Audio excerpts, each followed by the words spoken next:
بسم اللہ الرحمن الرحیم الحمد للہ رب العالمین والصلاة والسلام علی سید المرسلین محمد وعلی آلہ واصحابہ وزوجاتہ وذریاتہ ومن تبعہم بإحسان الی یوم الدین وبعد۔ مشاہدین، السلام علیکم ورحمۃ اللہ وبرکاتہ۔ میں آپ کے سامنے کچھ اہم مسائل اور فقہیات پیش کروں گا۔ یہ مسئلے اور یہ فتوے ڈاکٹر فضل الرحمان دین محمد المدنی کے ہیں، جسے انہوں نے اپنی کتاب نعمت المنان مجموع فتاوی فضیلت الدکتور فضل الرحمان میں اکٹھا کیا ہے۔ اسی سے میں آپ کے سامنے پڑھ رہا ہوں اور پیش کر رہا ہوں۔ میت کے مصنوعی دانت نکالنے کا حکم۔ اگر میت کے دانت میں سونا لگا ہوا ہے یا چاندی لگی ہوئی ہے اور آسانی سے وہ نکل سکتا ہے تو نکال لینا چاہیے، اور اگر آسانی سے نہیں نکل سکتا ہے تو اسے چھوڑ دینا چاہیے۔ رنگین کپڑا دینا کفن میں یا سفید کپڑا دینا، اس سلسلے میں کہتے ہیں کہ کفن میں سفید کپڑے دینا مستحب ہے۔ رسول صلی اللہ علیہ وسلم نے فرمایا، البسوا من ثيابكم البياض فإنها من خير ثيابكم وكفنوا فيها موتاكم، رواه ابو داود والترمذی وصححہ۔ تم اپنے کپڑوں میں سے سفید کپڑے پہنو، اسی میں اپنے مردوں کو دفن کرو، کیونکہ یہ تمہارے کپڑوں میں سب سے بہتر ہے۔ مگر جس طرح زندوں کے لیے سفید کپڑے ہی پہننا واجب نہیں ہے، اسی طرح مردوں کے لیے کفن میں بھی سفید کپڑے ہی دینا واجب نہیں ہے۔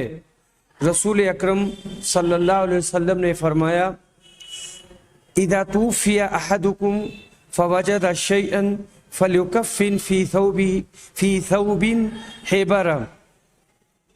جب تم میں سے کسی کی وفات ہو جائے پھر کچھ پائے تو دھاری دار کپڑے میں اس کی تکفین کی جائے۔ اور دوسری روایت میں ہے، من وجد ساعتا فلیکفن فی ثوب حبرا۔ جس کو استطاعت ہو وہ کفن میں دھاری دار کپڑے استعمال کرے۔ دھاری دار میں سفید دھاری والا بھی داخل ہے اور رنگین دھاری والا بھی۔ اس سے معلوم ہوا کہ پہلی حدیث میں جو سفید کفن کا حکم ہے وہ استحباب کے لیے ہے، وجوب کے لیے نہیں۔ اسی واسطے فقہائے کرام نے سفید کپڑے میں کفنانے کو صرف افضل اور مستحب قرار دیا ہے۔ اور میرے علم کے مطابق، یعنی ڈاکٹر فضل الرحمان، کسی بھی امام نے اس کو واجب نہیں کہا ہے۔ اس کے برخلاف بعض علماء کا قول ہے کہ اگر استطاعت ہو تو کفن میں ایک دھاری دار کپڑا رکھنا مستحب ہے۔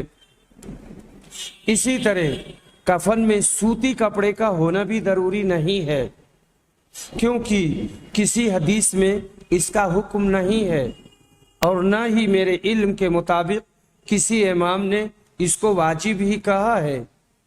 علماء نے صرف ریشم کے کفن کو مردوں کے لیے ممنوع قرار دیا ہے، کیونکہ زندگی میں مردوں کے لیے ریشم کا کپڑا پہننا ممنوع ہے، اور عورتوں کے لیے بعض علماء نے بلا کراہت اس کی اجازت دی ہے، کیونکہ ان کے لیے زندگی میں ریشم کا استعمال جائز ہے، اور بعض نے مکروہ قرار دیا ہے، کیونکہ اس میں اسراف اور غلو ہے۔ خلاصہ یہ کہ حتی الامکان کفن میں سفید کپڑے ہی استعمال کرنا چاہیے، اور بوقت ضرورت رنگین کپڑوں کا بھی استعمال کرنا جائز ہے، مگر اس کا خیال رکھیں کہ مردوں کے لیے مردانہ رنگ ہی ہو۔ اسی طرح ٹیری کاٹ یا پالسٹر کے استعمال میں بھی کوئی حرج نہیں ہے۔ البتہ